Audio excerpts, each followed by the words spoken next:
عليكم ورحمة الله وبركاته. مين اللي قال ان مفيش احلى من بيتزا الشارع؟ مين اللي قال؟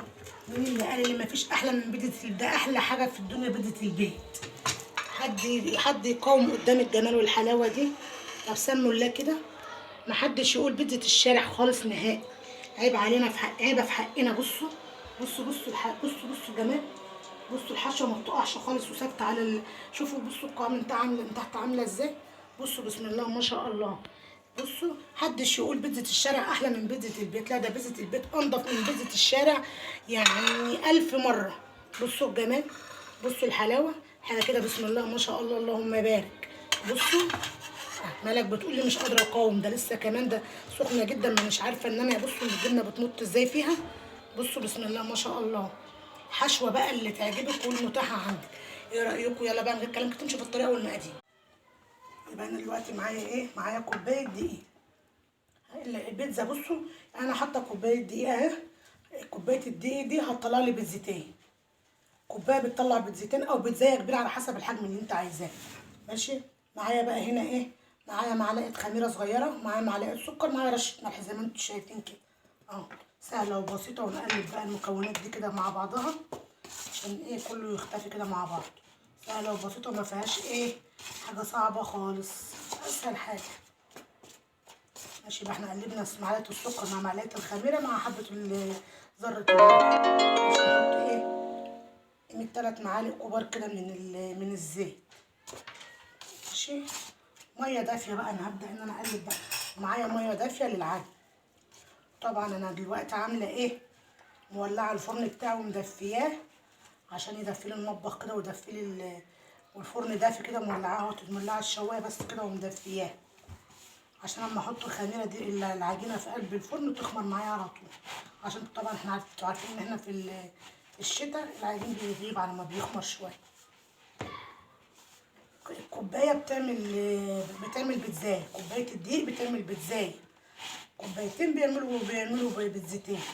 انت هتكبري بقى، هتضاعفي الكميه. زودي بقى شويه بتكبري معلقه السكر وبتكبري بقى ايه معلقه الخميره. يعني دي كوبايه دقيق واحده هتعملي. انا عايزه اعمل بيتزايه واحده زي ما انتوا شايفين كده. ميه دافيه بقى للعجن ومعلقتين زيت ومعلقه صغيره خميره ومعلقه صغيره سكر ورشه الملح بتاعتها. تعملي احلى عجينه بيتزا. تقدري بقى تحطي المكونات اللي انت عايزاها بقى في قلب الحشوه الخلطه بتاعتك. عندك جبن، عندك لانشون، عندك سجق، عندك لحمه معصجه، عندك فراخ، اللي يعجبك. عندك تونه. بصي المتاح عندك، ما توقفيش نفسك على حاجه. بصوا العجينه بقت بسم الله ما شاء الله ولسه كمان ما عجنتش فيها. الزيت بس كده صغننه زي ما انتوا شايفين كده. هي لمت لوحدها، ما شلتش خالص اهو. هي لمت لوحدها من الطبق اهي. بقت عجينه بسم الله ما شاء الله في منتهى الجمال زي الملبن في ايديا اهي.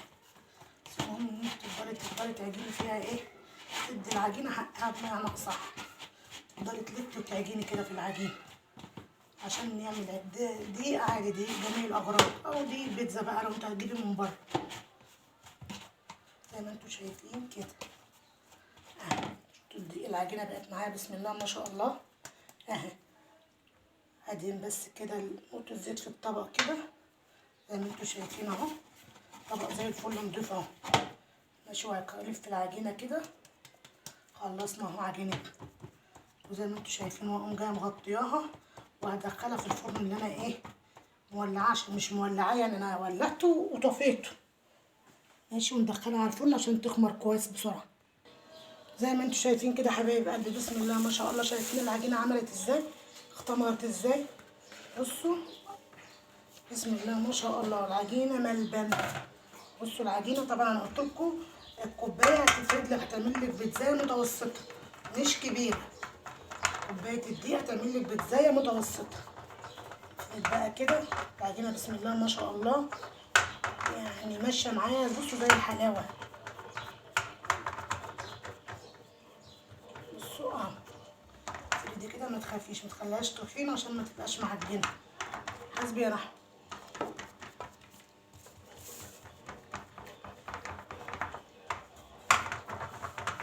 شايفين كده.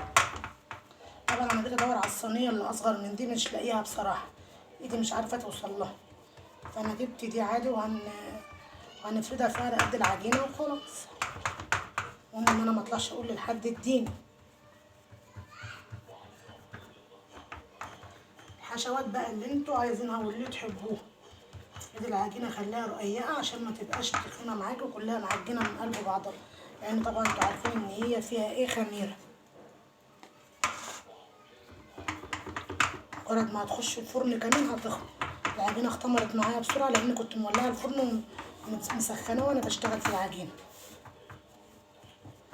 زي ما انتوا شايفين كده. هاتيلي شوكه كده يا رحمه.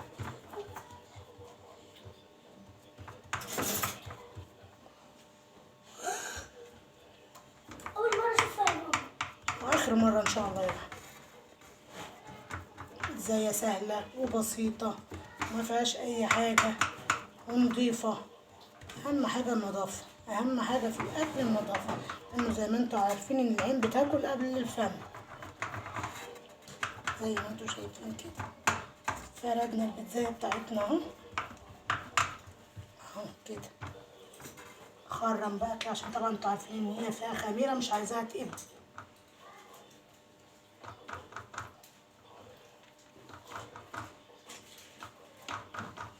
هنخرم بس كده عشان ما تقبش مني زي ما انتوا شايفين كده. واجي بقى بالصوص الجميل العسل ده، في بقى بصل بودر وتوم بودر وحبة زيت حلوين كده على الصلصة الجميلة دي كده، وبعدين البيتزاية العسل دي كده بتاعتنا دي وعلى الحوافي كده في توابل. بصوا ريحتها اصلا في منتهى الجمال، تتاكل حف والله. ما تصعبش الدنيا على نفسك، يعني تقدري تعملي الحشوات اللي عندك. انا لما بواقي التلاجة تقدري تحطي الحشوة اللي عندك. عندك لحمة معصجة، عندك شاورمة فراخ، شاورمة لحمة، اللي عندك كله حبايب قلب، عندكم الخير كله يا رب. لانشون خضار بس برضو ما فيش مشكله، مش هتقولك لا. زي ما انتوا شايفين كده الجمال والحلاوه دي كده اهو ماشي. انا كان عندي هنا ايه، عندي هنا بصوا الحشوه بقى معايا ايه، فلفل الوان، زيتون، طماطم، لانشون ماشي. ونحط كده زي ما انتوا شايفين بنفس الشكل كده اهو، زيتون وكل حاجه كده، لانشون. ادخلوا بس انتوا المطبخ كده وانتوا هتعملوا احلى اكل. بدلع ملك اليومين دول عشان الامتحانات بقى زي ما انتوا عارفين، ندلع اولادنا كده نعمل لهم حاجات تفتح نفسهم على الدنيا وعلى الحياه وعلى المذاكره وعلى كل حاجه. بصوا اهو، يعني ما تبخليش بقى انت. طبعا مش هنبيعها يعني، احنا مش هنبيعها. احنا بصوا اهو. واو ايه ده يا ماما؟ ايه ده عشان انا عايزاه، متفرطوش فيه. بصوا احنا بنغذي ولادنا، ما تفرطوش فيه عشان انا عايزاه. بصوا زي ما انتوا شايفين كده هعمل. بصوا عندي كمان حبه سجق باقيين اهو. مش عايزاها كده يا ماما اهو. بصوا بقى مش بتكلم يا ماما. اللي انا هعمله يعملك تكليف، عشان انا عمري ما اعمل لك حاجه وحشه. ماشي يا ماما. بصوا اهو، يعني اظن كده بقى. لا كان عندي في التلاجة اهو انتوا شايفينهم، يعني ما يتذكروش اصلا، كنت عاملاه جنب مكرونه. بصوا اهو زي ما انتوا شايفين اهو. خلاص خلصنا البيتزا. فرن درجة حرارة بقى 200، ويكون فرن سخن مش بارد.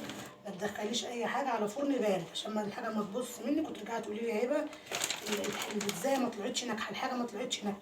اهم حاجة للمخبوزات وعلى اي حاجة انا بحب ادخل حاجتي كلها على فرن سخن زي ما انتوا شايفين كده. الجبنة دي بقى ميزتها انها بتخلي ايه، بتخلي الخضار ده يتماسك كله ببعضه كده. حاضر هحطلك الكيس كله. هبدا بقى، في ناس بتحط الخضار ده تقلبه الاول وتحط له بيض، البيض بيمسك برضه، بس انا لا، انا بحب احط لها جبنه كده زي ما انتوا شايفين. غرقتها لها جبنه. في جبنه موزاريلا، انت عندك جبنه رومي، جبنه شيدر، اللي موجود عندك بقى اهو زي ما انتوا شايفين كده. يلا بينا على الفرن بقى على الجمال والحلاوه دي، واول ما تخرج من الفرن هوريكم شكلها. زي ما انتوا شايفين ايه الجمال، ايه الحلاوه، ايه الطعمه دي. شايفين ولا ما انتوا شايفين؟ خليها ونعمل عليها زوم. اعملي عليها زوم. بصوا بصوا الجمال. تحفه. انا نفسي اطلعها لكم من الصينيه، بس سخنه جدا جدا جدا. عايزه بس احاول اشيلها بحاجه، او اشيلها عايزه اطلعها لهم واوريها لكم. بصوا بقى الحلاوه، بسم الله ما شاء الله، اللهم بارك. حاجه كده بصوا، مش بس عارفه ما اطلعها. تتكسرش يا ماما. مش هتتكسر، هي بتطلع. اقطعيها كده، اقطعيها. بصوا بقى عسل، ولا بالنظافه دي، ولا بالحجم ده، ولا بالطعامه دي. عمرها ما هتيجي بالجمال ولا بالحلاوه ولا بالطعامه دي. بصوا بصوا بصوا بصوا الحركه دي، بصوا العسل ده، بصوا اللهم بارك، بسم الله ما شاء الله. بصوا بصوا الحلاوه، بصوا حاجه كده بسم الله ما شاء الله، اللهم بارك. عسل عسل عسل. ايه رايكم بقى؟ ايه رايكم في العسل ده وفي الجمال ده؟ بالله عليك ما استاهل لايك. بصوا، يلا اشوفكم بخير ان شاء الله يا حبايب قلبي. الفيديو ده، السلام عليكم.